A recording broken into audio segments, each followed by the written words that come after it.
Hi, hello, welcome to Maths Guru channel. How are you all? I hope you're all fine. In this video, I am going to tell about the breakfast, healthy breakfast. Okay, మనం హరిబరిగా జాబ్స్కి వెళ్ళాలి, అందరు జాబ్స్కి వెళ్ళాలి, teachers స్కూల్కి వెళ్ళాలి. So ఎవరి వర్క్లో వాళ్ళు బిజీగా వెళ్ళిపోవాలి కదా మార్నింగ్. సో పిల్లలకి మనకి ఎలాంటి బ్రేక్ఫాస్ట్ అయితే బాగుంటుంది, నాకు రీసెంట్గా తెలిసిన విషయం మీతో షేర్ చేసుకుంటున్నాను.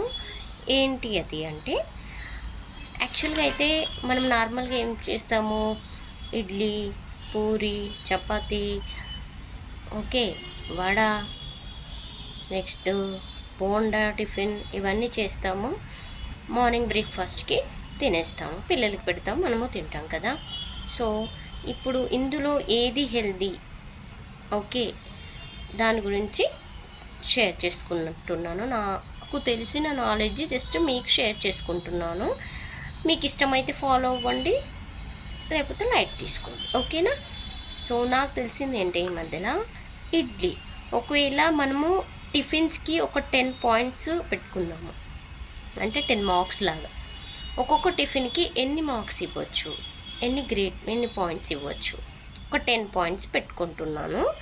ఆ 10 పాయింట్స్లో సపోజ్ ఇడ్లీకి అయితే 8 పాయింట్స్ ఇవ్వచ్చు అంట. 10కి 8 పాయింట్స్ ఇవ్వచ్చు. సో మంచిది, తినొచ్చు. సో మీరు ఇడ్లీ తినండి, బెటర్. నెక్స్ట్ వచ్చేసి పూరికి 3 పాయింట్స్ ఇవ్వచ్చంట. 10కి 3 పాయింట్స్ ఇవ్వచ్చంట. సో ఇడ్లీతో కంపేర్ చేస్తే పూరి కొంచెం తగ్గించండి, బెటర్, ఆయిలీ ఫుడ్ కదా. సో అది. నెక్స్ట్ వచ్చేసి పెసరట్టుకి 8 పాయింట్స్ ఇవ్వచ్చంట 10కి. సో ఇడ్లీకి 8 పాయింట్సే, పెసరట్టుకి కూడా 8 పాయింట్సే ఉన్నాయి చూడండి. సో మనము ఇడ్లీ ప్రిఫర్ చేయొచ్చు, పెసరట్టు ప్రిఫర్ చేయొచ్చు, ఓకేనా. నెక్స్ట్ వచ్చేసి కోడిగుడ్డుకి 9 పాయింట్స్ ఇవ్వచ్చంట. అంటే మార్నింగ్ టైంలో పిల్లలకి మంచిగా హెల్తీగా ఉంటుంది, అండ్ మీరు కూడా తినండి. సో 9 పాయింట్స్ ఇవ్వచ్చు అంట 10కి. So better to prefer egg everyday, ఓకేనా. సో నెక్స్ట్ వచ్చేసి దోశకి 5 పాయింట్స్, అవుట్ ఆఫ్ 10 5 పాయింట్స్ ఇవ్వచ్చు అంట. సో సమ్వాట్ బెటర్, ఓకేనా. నెక్స్ట్ మైసూర్ బజ్జీకి 0, బజ్జీకి 0 ఇవ్వచ్చు అంట 10 పాయింట్స్కి. సో అస్సలు ప్రిఫర్ చేయకపోవడమే మంచిది, ఎందుకంటే ఆయిలీ ఫుడ్ కదా. సో మొత్తం ఫ్యాట్ పెరిగిపోతుంది బాడీలో. సో అందుకనేసి సో అది అంత ప్రిఫరబుల్ కాదు. సో అది చూసుకోండి.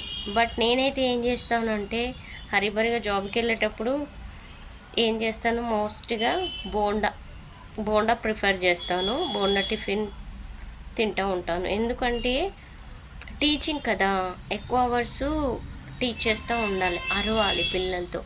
సో కొంచెం పేషెన్సీ కావాలి. సో ఈ బోండా తిన్నామనుకోండి, కొంచెం మనకి పేషెన్స్ ఉంటుంది అరవడానికైనా, అలా అనేసి. అదే ఇడ్లీ సాఫ్ట్ ఫుడ్, ఇడ్లీ తిన్నామనుకోండి, ఒక 2-3 క్లాసెస్ చెప్పేసరికే ఇడ్లీ అరిగిపోతుంది, మళ్ళీ ఆకలి అవుతుంది, అంతే కదా. నా సిచ్యువేషన్ అయితే నేను రియల్గా చెప్తున్నాను. సో నేను ఎక్కువ టిఫిన్ బోండానే తినేదాన్ని. సో ఇప్పుడు ఇది చూసాక ఇంకా బోండా ప్రిఫర్ చేయొద్దు అనుకుంటున్నాను. ఏం లేదు కదా, పాయింట్స్ 0 పాయింట్స్ దానికి. నెక్స్ట్ వచ్చేసి ఇన్స్టంట్ నూడిల్స్కి కూడా 0 points, out of 10 0 points. So noodles అసలు పిల్లలకి కూడా ప్రిఫర్ చేయకండి. సో నెక్స్ట్ బ్రెడ్ జామ్కి 2 పాయింట్స్ ఇవ్వచ్చు, 10కి 2 పాయింట్స్ ఇవ్వచ్చు అంట. సో బ్రెడ్ కూడా మోస్ట్లీ కొంచెం తగ్గించడమే బెటర్. నెక్స్ట్ వడకి 3 పాయింట్స్ ఇవ్వచ్చు అంట, అవుట్ ఆఫ్ 10కి. సో వడను కూడా కొంచెం తగ్గించండి. బోండా, వడ, ఓకేనా, నో యూజ్, మొత్తం ఆయిలీ ఫుడ్ కదా. సో ఇలా ఉన్నాయండి పాయింట్స్. మళ్ళీ ఉప్మాకైతే 6 పాయింట్స్ ఇవ్వచ్చట, అవుట్ ఆఫ్ 10. సో ఇది ఉప్మా మనం ప్రిపేర్ చేసే దాన్ని బట్టి అనమాట. సో ఎలా ప్రిపేర్ చేసామనే దాన్ని బట్టి. సో కొందరు ప్లెయిన్ ఉప్మా చేస్తారు, ఓన్లీ పోపు గింజలు వేసి ప్లెయిన్ ఉప్మా చేస్తారు. కొంతమంది అయితే ఎలా చేస్తారు, క్యారెట్, ఆనియన్స్, ఇంకా జీడిపప్పు, అది ఇది అన్నీ వేసి చేస్తారు కదా. సో అలా చేసిన ఉప్మాలో అన్ని ఇంగ్రీడియంట్స్ వేసి చేసిన ఉప్మా అన్ని రకాల మనకి విటమిన్స్ కానీ ప్రోటీన్స్ కానీ అవన్నీ దొరుకుతాయి అన్నమాట. సో అలా చేసే ఉప్మా అయితే మనం 6 పాయింట్స్ ఇవ్వచ్చు 10కి. సో అలా వేసి చేసుకుంటే ఉప్మా మంచిగా తినొచ్చు, ఏం ప్రాబ్లం లేదనమాట. సో ఇది అండి టిఫిన్స్ గురించి. సో మోస్ట్లీ ప్రిఫరబుల్ టిఫిన్స్ ఏంటి? ఇడ్లీ, పెసరట్టు, ఓకేనా, ఎగ్, నెక్స్ట్ ఉప్మా. ఇవి మోస్ట్గా ప్రిఫర్ చేయండి. Once again listen: idli, pesarattu, egg, upma, ఓకేనా. సో జస్ట్ నాకు తెలిసిన విషయాన్ని చెప్తున్నానండి. తర్వాత ఫాలో అవ్వడము అవ్వకపోవడం అనేది అది మీ ఇష్టము. ఈ వీడియో మీకు నచ్చితే లైక్ చేయండి, షేర్ చేయండి, కామెంట్ చేయండి. సో ఎక్కువ మందికి చేరుతుంది కదా, ఎవరైతే తెలియని వాళ్ళకి తెలుస్తుంది కదా. Thank you. Have a nice day. Bye.